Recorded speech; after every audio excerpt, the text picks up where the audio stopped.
नमस्कार दोस्त, किस अखबार में क्या छपा, क्या छिपा, कौन सी ऐसी जानकारी है, हर रोज की तरह आज भी आपके सामने हूं। जो अखबार का चूंकि विश्लेषण करता हूं, खास एंगल या खास पहलुओं के बारे में पता करता हूं, वो भी आपको हर रोज बताता हूं और दरअसल हकीकत क्या है।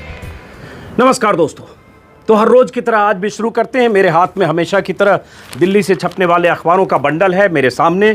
किस अखबार में क्या छपा, क्या छिपा, अखबारों की सुर्खियां, सुर्खियों के पीछे की अगर कोई बात, कोई ऐसी जानकारी या रिसर्च के जरिए अगर मैं कोई अतिरिक्त जानकारी जुटाता हूं किसी खबर के अलग आयाम को के बारे में आपको बताने के लिए, वो भी आपसे शेयर करता हूं।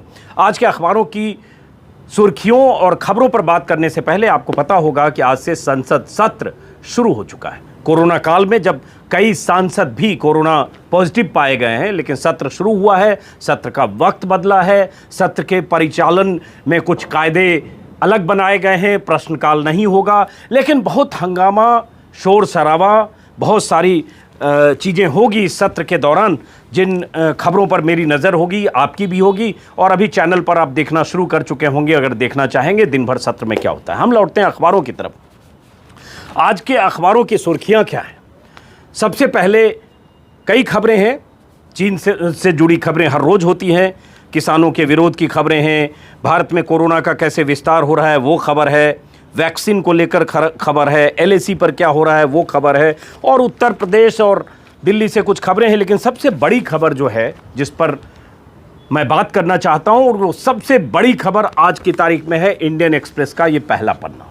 इस पहले पन्ने पर इंडियन एक्सप्रेस ने जो लीड छापी है उसको गौर करने की ज़रूरत है, क्योंकि ये बार बार बात आती है कि चीन भारत के डेटा को अपने यहाँ सर्वर पर डंप करता है, भारत के बारे में ज़रूरी सूचनाएं इकट्ठा करता है, गोपनीय सूचनाएं इकट्ठा करता है, जासूसी करता है। भारत के जो राजनीतिक दल हैं, भारत के नेता, भारत के प्रधानमंत्री, मुख्यमंत्री और ऐसे जो जिन नेताओं का या जिन शख्सियतों का देश, दुनिया, समाज पर जिनका असर है, उनके बारे में सूचना इकट्ठा करता रहता है, या और तमाम तरह के डेटा भारत के बारे में चीन अपने यहाँ इकट्ठा करता रहा है। ये आरोप लगते रहे कि जो चीनी ऐप था, उस ऐप के जरिए भी गोपनीय सूचनाएं, ज़रूरी सूचनाएं, व्यक्तिगत सूचनाएं चीन चुराता है, इकट्ठा करता है। उसका क्या इस्तेमाल करता है, इसको लेकर कई सवाल है। लेकिन इंडियन एक्सप्रेस की जो खबर है, ये खबर बहुत चौंकाने और हैरान करने वाली है। अब इसका मकसद क्या है, चीन ये क्यों कर रहा है, इस पर अभी आकलन है, कयास है, कुछ जानकारी देखते हैं आज से कल तक में क्या सामने आती है। फिलहाल खबर की बात करें जो इंडियन एक्सप्रेस की पहली हेडलाइन है। हेडलाइन क्या कह रही है? चाइना वॉचिंग, चाइना देख रहा है, चाइना की नज़र है। और उसके बाद प्रेसिडेंट, प्राइम मिनिस्टर, की opposition leaders, cabinet, CM's, chief justice of India, the list goes on. मतलब कि प्रेसिडेंट, प्राइम मिनिस्टर, विपक्ष के नेता, कैबिनेट के मंत्री, मुख्यमंत्री, चीफ जस्टिस ऑफ इंडिया, इन सब पर चीन की नज़र है। चीन इन सब को देख रहा है, इन सब को वॉच कर रहा है। क्या इनकी जासूसी कर रहा है? क्या वॉच करना, देखना, नज़र रखना, इसका मतलब क्या है? इंडियन एक्सप्रेस ने विस्तार से खबरें छापी है, आधे पन्ने यहाँ और अंदर के पन्ने पर, पूरे पन्ने पर इंडियन एक्सप्रेस ने इसी के बारे में खबर छापी है। क्या खबर है मैं बताता हूँ। यहाँ भी आप देख पा रहे हैं, investigation, China is watching, Indian express है। और इस पन्ने पर जो इंडियन एक्सप्रेस ने छापा है, मैं अखबार आपको दिखा देता हूँ। हो सकता है जब तक आप ये वीडियो देख पा रहे हो कुछ छिटपुट चैनल पर या वेबसाइट पर यह खबर दिखे, लेकिन विस्तार से मैं बता देता हूं क्योंकि ये इस खबर पर बहुत चर्चा होने वाली है, बहुत शोर हो सकता है। ये अंदर जो छापा है, 5 PMs, 350 MPs across all parties dominate की इन्फ्लुएंसर्स ट्रैक्ट। मतलब ये हुआ कि चीन जो मौजूदा प्रधानमंत्री हैं, पूर्व प्रधानमंत्री जो जिंदा हैं, जिसमें मनमोहन सिंह है, देवेगौड़ा है, और इसके अलावा ऐसे प्रधानमंत्री जो इस दुनिया में नहीं है, जिनकी मौत हो चुकी है, जिसमें वाजपेयी भी हैं, नरसिंह राव भी हैं और राजीव गांधी भी हैं, उनके परिवारों पर भी नज़र है। उसके अलावा 350 सांसद, पूर्व सांसद और सांसद, उसके अलावा दर्जनों चीफ मिनिस्टर, इन सब की चीन क्या जासूसी कर रहा है? नज़र रखने का मतलब क्या है? क्या नज़र रख रहा है चीन? क्या जानकारी जुटा रहा है और कैसे जुटा रहा है? यही एक्सप्रेस ने विस्तार से छापा है। पहले मैं इस खबर के बारे में बता देता हूं। मैंने इस खबर को एक्सप्रेस के हवाले से जो खबर छपी है उसी को थोड़ा ट्रांसलेट किया है ताकि आप समझ सकें। उसके बाद मैं बाकी खबरों पर आऊँगा। सबसे जरूरी खबर यही है कि चीन ने किस ढंग से डेटाबेस तैयार किया है भारत के नेताओं का, नौकरशाहों का, वैज्ञानिकों का, रक्षा से जुड़े, सेना से जुड़े सेनाध्यक्षों का, मौजूदा सेनाध्यक्षों का, पूर्व सेनाध्यक्षों का, सबका। तो खबर क्या है, 3 संवाददाताओं की टीम ने ये इन्वेस्टिगेशन किया है और इस इन्वेस्टिगेशन के मुताबिक चीन की सेना या चीनी संगठनों के स्वामित्व वाले एक डेटाबेस कंपनी ने जो डेटा तैयार किया, उससे पता चला एक्सप्रेस को कि भारत के 10,000 से ज़्यादा लोगों की जासूसी कर रहा है चीन, या 10,000 से ज़्यादा लोगों पर नज़र रख रहा है चीन। अब उसमें हैं कौन लोग? राष्ट्रपति, विपक्ष के सभी नेता, मोदी समेत 5 पूर्व प्रधानमंत्री जिनका जिक्र किया, जिसमें से 3 इस दुनिया में अब नहीं है, 2 दर्जन मुख्यमंत्री, 350 सांसद, देश की राजनीति को प्रभावित करने वाले तमाम लोग, चीफ मिनिस्टर से लेकर चीफ जस्टिस, सेना के मुखिया, कश्मीर से कन्याकुमारी तक के नेता, मंत्री, सांसद, विधायक और यहाँ तक कि मेयर, डिप्टी मेयर से लेकर पंचायत के प्रमुख तक, सरपंच और मुखिया तक, सब इस लिस्ट में शामिल हैं जिनके बारे में जानकारी चीन की उस कंपनी के डेटाबेस में है। और वो जानकारी क्या है वो भी अभी उस पर बात करते हैं। इसको कहा जा रहा है global database of foreign targets, और इसमें ये सब लोग जिनका जिक्र किया, उसके बाद chief of defence staff Bipin Rawat से लेकर 60 सर्विंग और रिटायर्ड सैन्य अधिकारी के बारे में उसमें जानकारी है उस डेटाबेस में। 14 पूर्व सेनाध्यक्ष, इंडियन स्पेस रिसर्च ऑर्गेनाइजेशन के वैज्ञानिक, nuclear power corporation of India के तमाम वैज्ञानिक, एटॉमिक एनर्जी कमीशन से लेकर इसरो के वैज्ञानिकों तक पर चीन की नज़र है। इस कंपनी के डेटाबेस में इन सब के बारे में जानकारियां हैं और थीं। जब एक्सप्रेस ने उस कंपनी को, जो ये कंपनी है, उस कंपनी को जब मेल किया और जानने की कोशिश की कि आप इतने लोगों का डेटा ये क्यों इकट्ठा कर रहे हैं, क्यों तैयार कर रहे हैं, तो जवाब तो नहीं मिला। लेकिन अब जो पता चला है कि उस एक्सप्रेस ने छापा है कि उस वेबसाइट को जहां ये डेटा जो कंपनी जो डेटा अपलोड कर रही थी, उसको डाउन कर दिया गया है। एक तरह से ये कहीं छुपाने की कोशिश है, क्योंकि ये बात पब्लिक डोमेन में आई। अब इसमें जो एक्सप्रेस लिख रहा है कि प्रधानमंत्री, राष्ट्रपति, केंद्रीय मंत्री, मुख्यमंत्री, राज्यों के मंत्री, सांसद, विधायक से लेकर पंचायत प्रमुख, ये तो मैंने बताया, 700 राजनीतिज्ञ हैं इस लिस्ट में। 460 उनसे जुड़े उनके दोस्त और परिजन हैं, परिजन मतलब रिश्तेदार। 350 मौजूदा पूर्व सांसद हैं, बताया आपको। 40 वर्तमान और पूर्व मुख्यमंत्री हैं, डिप्टी सीएम और उनके परिजन।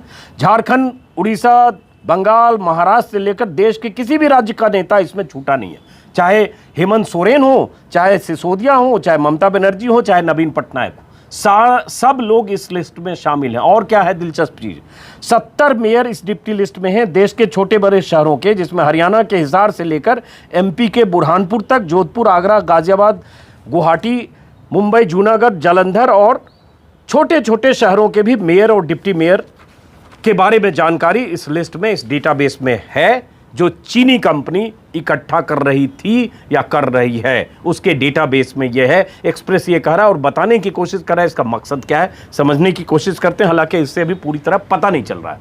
ये हाइब्रिड वारफेयर कहा जा रहा है, लेकिन इसका इस्तेमाल इस डेटा का कैसे करते हैं, इसमें बहुत सारे डेटा के बारे में वो भी है जो आप सार्वजनिक तौर पर अपने ट्विटर पर, अपने फेसबुक पर, अपने सोशल मीडिया प्लेटफॉर्म पर जो अपनी जानकारियां लिखते हैं, वहां से भी ये जानकारियां ये लोग इकट्ठा करते हैं। और भारत में सामाजिक, आर्थिक और देश काल परिस्थिति के हिसाब से कौन लोग भारत में, जो यहाँ की जनता है, मास है, उसको इन्फ्लुएंस कर सकते हैं, उन तमाम लोगों की लिस्ट इस 10,000 का जो डेटाबेस है उसमें है।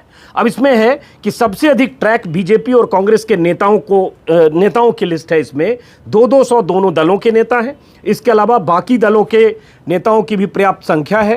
राजनीतिक परिवारों को ट्रैक किया जा रहा है, उसमें सोनिया गांधी का परिवार, शरद पवार का परिवार, सिंधिया का परिवार, संगमा का परिवार, उनकी बेटी बेटा, बादल परिवार, सुखबीर सिंह बादल, प्रकाश बादल, हरसिमरत कौर, सब, और बहुत सारी फिल्मी हस्तियां जो राजनीति में आई, उनके परिवारों को भी ट्रैक किया गया है। हेमा मालिनी, परेश रावल, अनुपम खेर से लेकर मुनमुन सेन तक, विनोद खन्ना तक, जो अब इस दुनिया में नहीं है। 5 पूर्व प्रधानमंत्री मैंने आपको बता दिया, जिसमें 2 अभी हैं, बाकी 3 नहीं हैं इस दुनिया में। अब इसका मतलब क्या है और मकसद क्या है? इसी में जो एक्सप्रेस लिखता है कि विपिन रावत समेत 15 पूर्व chief, army chief, air force chief, navy chief, उनका भी नाम है इसमें, चीफ जस्टिस और पूर्व चीफ जस्टिस जितने हैं और जितने जजेज हैं उन सब का नाम है इस डेटाबेस में, उन सब के बारे में जानकारी है। रतन टाटा से लेकर गौतम अडानी तक तमाम उद्योगपति हैं, एक्टिविस्ट, साइंटिस्ट, जर्नलिस्ट, यहाँ तक कि आर्थिक अपराध, आतंकवाद और ड्रग और सोने की स्मगलिंग से जुड़े सैकड़ों अभियुक्त भी इस लिस्ट में हैं। 2 महीने तक इंडियन एक्सप्रेस ने इस स्टोरी पर इन्वेस्टिगेट किया ये जानने के लिए कि चीन का मकसद क्या है, और उसी को एक्सप्रेस ने विस्तार से छापा है, अंदर के पन्ने पर भी और शुरू के पन्ने पर भी। लेकिन अब उसके बाद एक्सप्रेस ने उस कंपनी का जो कंपनी है, जिस कंपनी का ये डेटाबेस है, उसको भी एक्सप्रेस ने उस कंपनी से भी संपर्क करने की कोशिश की। ये चीनी सरकार और चाइनीज कम्युनिस्ट पार्टी से जुड़ी शेंजन की एक कंपनी है और इसके बारे में कहा जा रहा है कि इस कंपनी में जो Zhenhua data information technology company limited है, कंपनी का नाम है, और ये रियल टाइम निगरानी इन लोगों की कर रही है। रियल टाइम मतलब उनके बारे में जो भी सोशल मीडिया या जैसे भी जानकारी जुटा रही है। अब इसमें यह भी है कि उनका लोकेशन, उनका मूवमेंट, उनके बारे में ट्रैक रखना, उनके फ्रेंड्स, उनके रिलेशनशिप, उनके पोस्ट को एनालाइज करना, लाइक्स और comments by friends and followers उसको भी एनालाइज करते हैं, प्राइवेट इंफॉर्मेशन जो भी होता है उसको कलेक्ट करते हैं, movement such as geographic location through artificial intelligence tools, उनके मूवमेंट आर्टिफिशियल इंटेलिजेंस टूल के जरिए मूवमेंट पर भी नज़र रखते हैं। आप समझिए कि चीन क्या कर रहा है।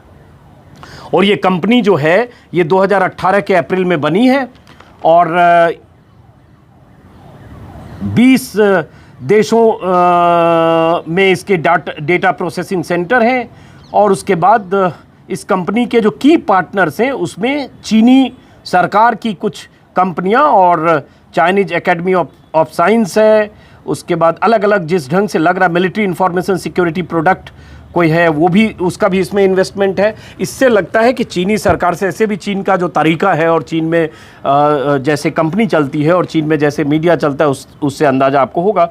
तो इससे साफ लग रहा है कि चीनी सरकार ने आउटसोर्स एक कंपनी को कर रखा है जिसमें चीनी सरकार के कई जो काउंटर पार्ट्स हो सकते हैं या एफिलिएशन वाले कॉरपोरेशन हैं उनकी उसमें हिस्सेदारी है। और ये भारत के 10,000 लोगों को ट्रैक कर रहे हैं, नज़र रख रहे हैं। और इस तरह से उनका मकसद क्या है, सवाल यही है। अब इसमें कहा जा रहा है कि डेटा कलेक्शन का मतलब एक होता है हाइब्रिड वॉरफेयर। और ये कौन लोग भारत में इन्फ्लुएंस करते हैं, कैसे करते हैं, उनके ओपिनियन क्या है, उनका मास में उनका असर क्या है, उनका रिफ्लेक्शन क्या है, वो किस तरह से, उनकी राय क्या है, ये इन सारी चीज़ों पर ये लोग नज़र रखते हैं। यही एक्सप्रेस ने विस्तार से छापा है। लेकिन सबसे बड़ी बात यह है कि जब एक्सप्रेस ने इनसे संपर्क करने की कोशिश की तो पहले तो जवाब नहीं दिया और उसके बाद इनका जो डेटाबेस था उसको इन्होंने डाउन कर दिया। तो इसी से मामला संदिग्ध लगता है कि इससे इनका मतलब और मकसद क्या है। अब इसमें मैं देख रहा था कि कुछ जगह जो इस कंपनी के बारे में मैं जानकारी देखने की कोशिश कर रहा था, वेबसाइट पे मिला कुछ। इसमें पता चला कि इंडियन एक्सप्रेस ने बिग डेटा टूल्स का उपयोग करते हुए झेनहुआ के ऑपरेशन से जुड़े मेटा डेटा की जांच की। इसमें बड़े पैमाने पर लॉग फाइल के डंप से भारतीय संस्थाओं से जुड़ी जानकारी निकाली गई। कंपनी इसे ओवरसीज की इंफॉर्मेशन डेटाबेस OKIBD का नाम दिया गया था। इस डेटाबेस में advance language targeting classification tools का इस्तेमाल किया गया जिसमें सैकड़ों एंट्रीज बिना किसी स्पष्ट कारण के हैं। इसमें United states, UK, US, Japan, Australia, Canada, Germany और UAE की भी एंट्रीज हैं। इस तरह से इसका मतलब क्या है इसको लेकर अभी समझना मुश्किल है। और इसमें एक कहा जा रहा है कि हाइब्रिड वारफेयर है। इसमें नॉन मिलिट्री टूल्स के जरिए प्रभुत्व हासिल करना या नुकसान पहुंचाना या पलटना या प्रभावित करना इनका मकसद होता है। इस टूल्स को अपने शब्दों में इंफॉर्मेशन पोल्यूशन, परसेप्शन मैनेजमेंट या प्रोपेगेंडा कह सकते हैं। रिकॉर्ड बताते हैं कि ये जो कंपनी है 2018 में रजिस्टर्ड की गई, जो मैंने आपको बताया, और सितंबर में कंपनी की वेबसाइट जो है उसमें मेल किया गया आईडी पर प्रश्नावली का कोई जवाब नहीं मिला। कंपनी ने 9 सितंबर को अपनी वेबसाइट को बंद कर दिया। अब ये नहीं खुल रही है। और जब एक्सप्रेस का संवाददाता डेटा के शेंजन मुख्यालय तक पहुंचा, उन सवालों की एक लिस्ट दी जिसमें इंडियन एक्सप्रेस के सवाल शामिल थे, तो कंपनी के स्टाफ ने कहा, सॉरी, ये सवाल हमारे बिजनेस सीक्रेट से जुड़े हैं, इसका खुलासा हम नहीं कर सकते। और कंपनी स्टाफ ने अपना नाम बताने से भी मना कर दिया।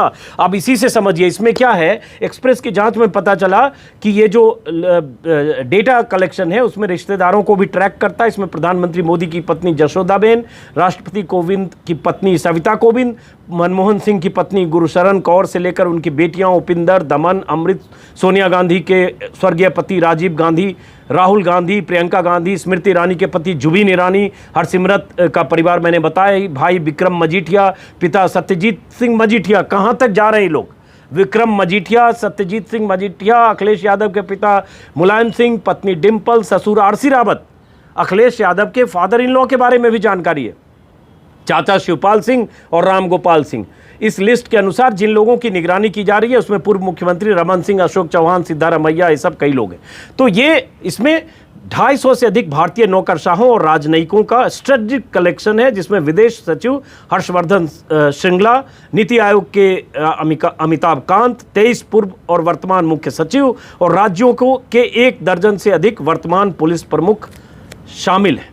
तो ये और एक दिलचस्प चीज़ है इसमें ये भी है। इस वीडियो पर, इस खबर पर मैं ज़्यादा बात कर रहा हूँ क्योंकि आज सबसे ज़रूरी और सबसे अहम है ये, और ये चीन की मंशा की जानकारी इससे मिलती है। इसमें यह भी है कि इसमें खेल संस्कृति से जुड़े लोग भी हैं, सचिन तेंदुलकर, श्याम बेनेगल, सोनल मानसिंह, ये सब भी हैं। साइबर सिक्योरिटी से भी जुड़े लोग हैं और कुछ पत्रकार भी हैं, जिसमें एन रवि, हिंदू ग्रुप के चेयरमैन के रूप में उनका नाम आया था, जी न्यूज़ के सुधीर चौधरी, इंडिया टुडे के राजदीप सरदेसाई, संजय बारू, एक्सप्रेस के प्रमुख संपादक राजकमल झा हैं।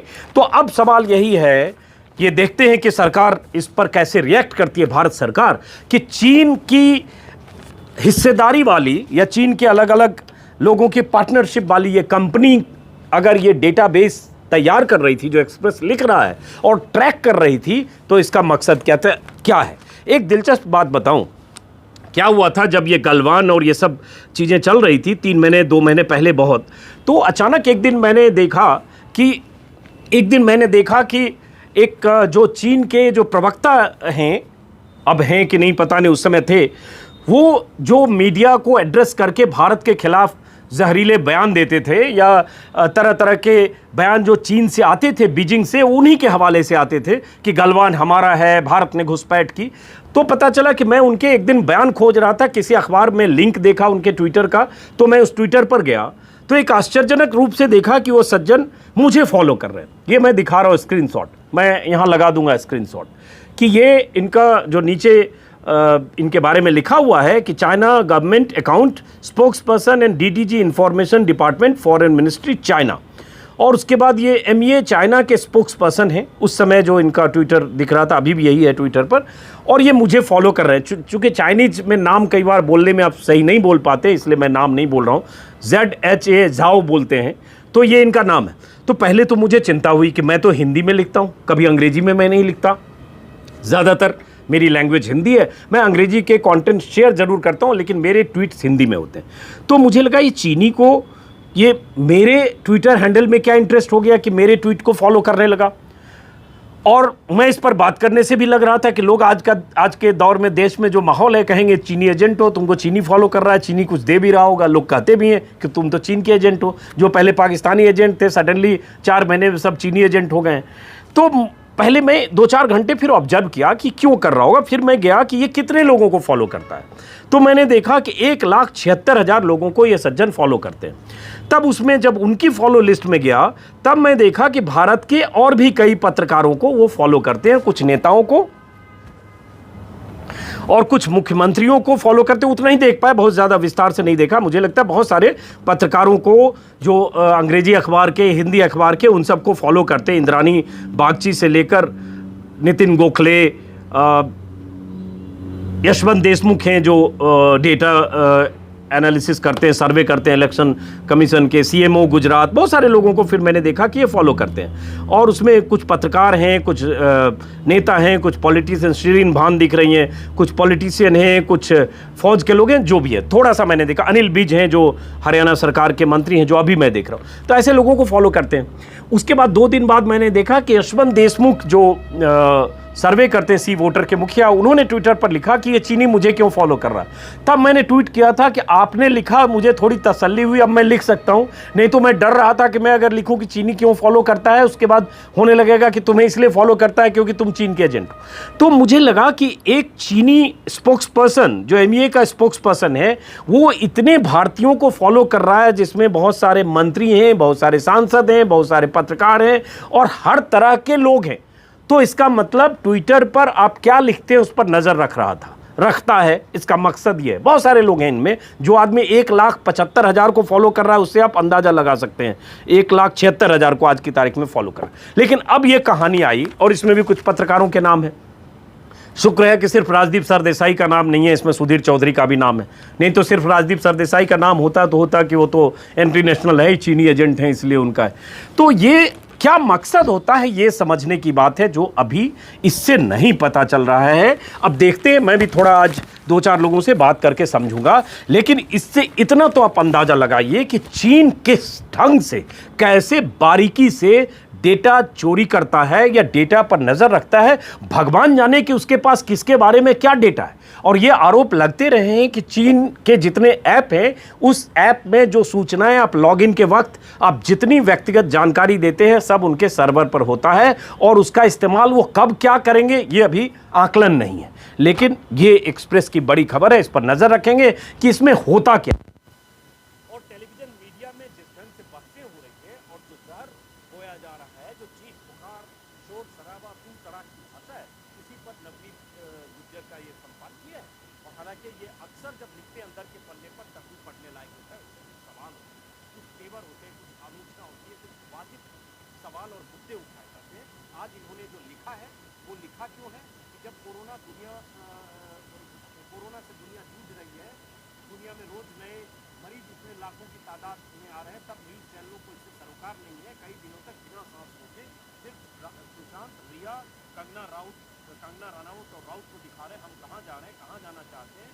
और उसी को इन्होंने लिखा है कि कैसे नैतिकता, मर्यादा, सहनशीलता सब कुछ सिंके की तरफ बढ़ गया है।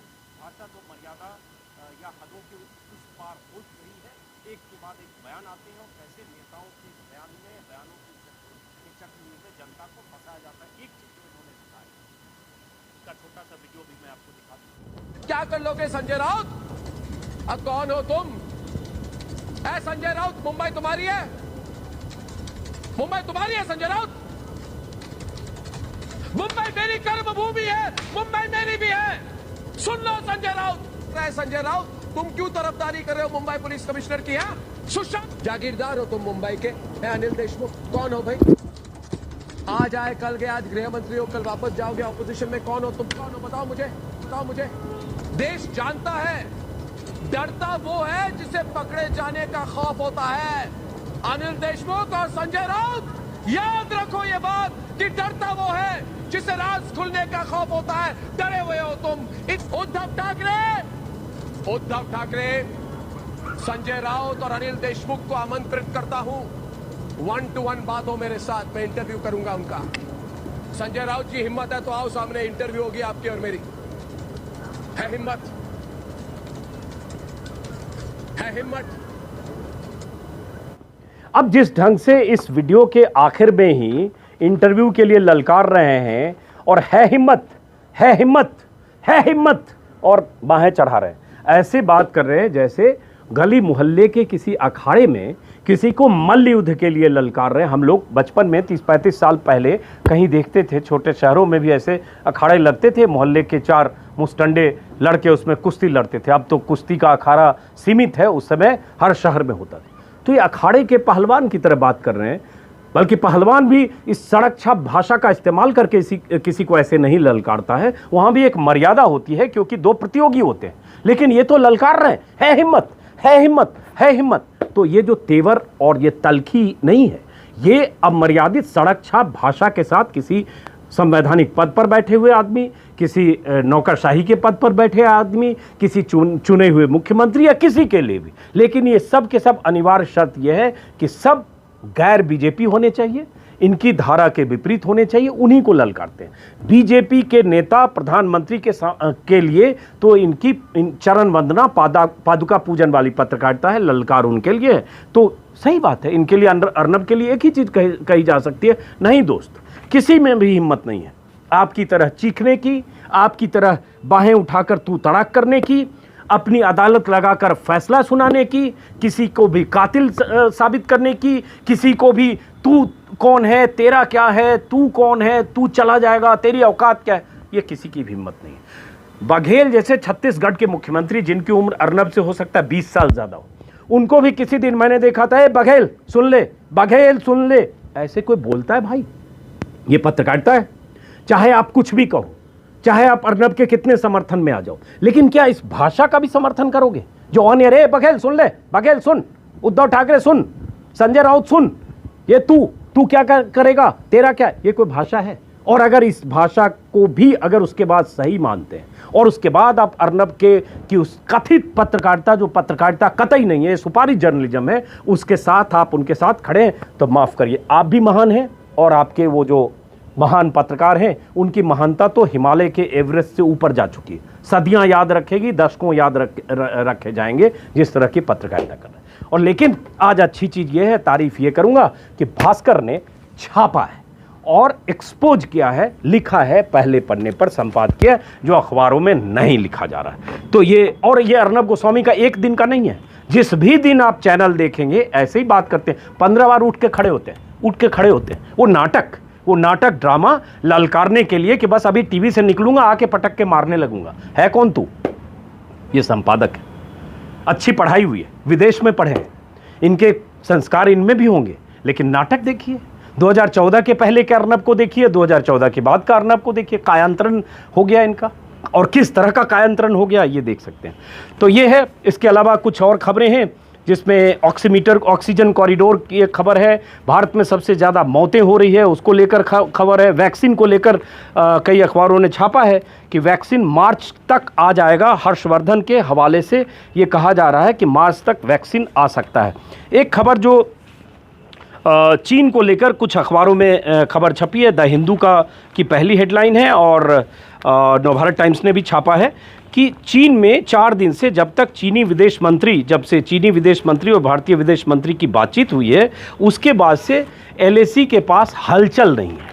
तो क्या चीन शांत पड़ गया या किसी चीज़ का इंतजार कर रहा है? ये नवभारत टाइम्स का पिछला पन्ना। एलएसी पर हलचल, 4 दिन से नहीं, चीन पर पूरी नज़र, दोनों देशों के बीच होने वाली कोर कमांडर मीटिंग पर नजरें। और यही खबर द हिंदू ने भी छापा है पहले पन्ने पर। स्टेटस को ऑन एलएसी आफ्टर जयशंकर और वांग मीट, ये पहले पन्ने पर द हिंदू की भी खबर वही है। उसके बाद देखना होगा कि चीन का इरादा और चीन का मकसद क्या है, क्या करता है। एक खबर जो इसमें है, एक्सप्रेस में पहले पन्ने पर, कल भी मैंने सोचा था कि इस पे वीडियो करूंगा, लेकिन करूंगा ज़रूर। पहले पन्ने पर है जो पंजाब के पूर्व डीजीपी रहे सुमेध सिंह सैनी, जो पंजाब के बहुत शक्तिशाली और ताकतवर डीजीपी उस दौर में रहे हैं, जब पंजाब, उस दौर में हालांकि डीजीपी केपीएस गिल थे, उनके साथ थे, लेकिन उस दौर में रहे हैं जब पंजाब अशांत था, तब बड़े ओहदों पर रहे हैं, एसपी से लेकर आईजी तक। वो सुमेध सिंह सैनी फरार है, उनकी तलाश में पुलिस छापे मार रही है। फरार क्यों है? क्योंकि जब ये एसएसपी चंडीगढ़ में थे 91 में, तब इन पर एक हमला हुआ था जिसमें इनके साथ के 3 पुलिस वाले मारे गए थे, ये बाल बचे थे। तब सुमेध सिंह सैनी को किसी शख्स पर शक था कि उस शख्स को पता है कि इन पर हमला किसने किया। उस शख्स का नाम था बलवंत सिंह मुल्तानी, और उन्होंने बलवंत सिंह मुल्तानी को उठवा लिया, और उसके बाद वो गुमशुदा हुए, गायब हुए, टॉर्चर हुए, और उसके बाद उनका पता नहीं चला। तो उनके परिवार वालों ने इन पर मुकदमा किया, कई बार तारीखें पड़ी, सुनवाई हुई, लेकिन इनका रसूख और इनका दबदबा कि कभी कोई कार्रवाई या उस तरह से बात आगे बढ़ी नहीं। अब उसी मामले में जो मोहाली कोर्ट है उसने अरेस्ट वारंट जारी किया है। हाई कोर्ट से इन्हें इंटरिम बेल नहीं मिली है, सुप्रीम कोर्ट में अपील कर सकते हैं, लेकिन भागे फिर रहे हैं। और बहुत तरह के आरोप सुमेध सिंह सैनी पर है, लेकिन एक डीजीपी रहा शख्स जो Z+ सिक्योरिटी जिसे मिली हुई है, कई गाड़ियों का काफिला चलता है, जैमर चलता है, बुलेट प्रूफ गाड़ी है, उनकी गाड़ियां, जैमर, बुलेट प्रूफ दस्ता सबको छोड़कर अपने घर में गोपनीय ढंग से गायब है। तो जिनके आसपास इतनी सुरक्षा थी, सुरक्षा वही है, सुरक्षा जिसके लिए थी वो फरार और चंपत और गायब। तो ये खबर है। इसके अलावा छिटपुट और खबर है कोरोना को लेकर। आपको पता ही होगा, दिल्ली में निजी अस्पतालों में 80% बेड आईसीयू के लिए 80% आईसीयू बेड मरीजों के लिए रिजर्व करने को कहा गया है। उसके बाद गर्मी बढ़ती जा रही है, इसलिए मैं इसको संक्षिप्त करूंगा चूँकि चीन पर मैंने ज़्यादा बात की। दिल्ली में जिम, योगा सेंटर्स ये सब अब खोलने वाले हैं, खोलने की तैयारी हो रही है, क्योंकि अनलॉक धीरे धीरे जब बढ़ेगा तो खोलना तो पड़ेगा। तो ये खबर अंदर पन्ने के भास्कर में छापा है। दिल्ली में कंटेनमेंट जोन के बाहर जिम और योगा सेंटर खोलने की अनुमति दी, यही टाइम्स ऑफ इंडिया की पहली हेडलाइन है। जो भास्कर की हेडलाइन है वही टाइम्स ऑफ इंडिया की हेडलाइन है। और उसके बाद भास्कर ने ऊपर एक चेतावनी छापा है कि देश में 10 लाख मरीज सक्रिय हैं। हकीकत टेस्टिंग में महाराष्ट्र, राजस्थान, छत्तीसगढ़, झारखंड, पंजाब में मरीज अधिक मिल रहे हैं, गुजरात बिहार में कम। अब गुजरात बिहार में कम टेस्टिंग वजह है क्या है वो भी बात है।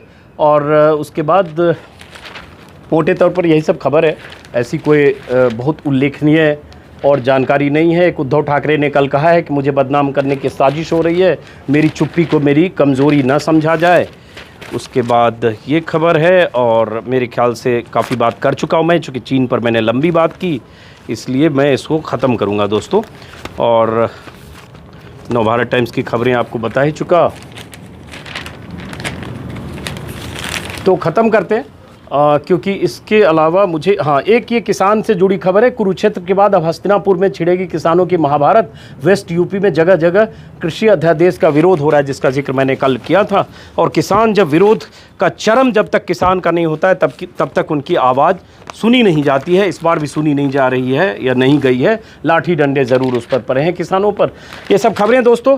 फ़िलहाल मैं इस वीडियो को ख़त्म करता हूँ, चूँकि वक्त ज़्यादा हो गया और चीन पर ज़्यादा बात की, क्योंकि सबसे ज़रूरी चीज़ चीन थी। और इसलिए आखिर में फिर से कि चीन भारत के 1350 लॉ मेकर जिसमें विधायक, सांसद, मंत्री, मुख्यमंत्री, प्रधानमंत्री, चुने हुए जनप्रतिनिधि होते हैं, उन पर चीन नज़र रख रहा है, उनकी जासूसी कर रहा है और 10,000 से ज़्यादा लोगों की जासूसी कर रहा है। उसमें हर तरह के लोग हैं, इसलिए ये चिंता की खबर है। भारत सरकार का पक्ष क्या है और क्या इससे किसी तरह का खतरा है या मकसद क्या है, उम्मीद करेंगे कि भारत सरकार की तरफ से सार्वजनिक तौर पर इसका ऐलान होगा। एक खबर कुछ अखबारों में छपी है अमेरिकी मैगजीन के हवाले से कि गलवान में पहले कहा गया था कि 40 लोग भारत सरकार की तरफ से दावा है, लेकिन ये खबर छपी है, न्यूज़वीक ने खुलासा किया है कि लद्दाख में भारतीय सैनिकों के साथ 15 जून को हुई झड़प में चीन के 60 से ज़्यादा सैनिक मारे गए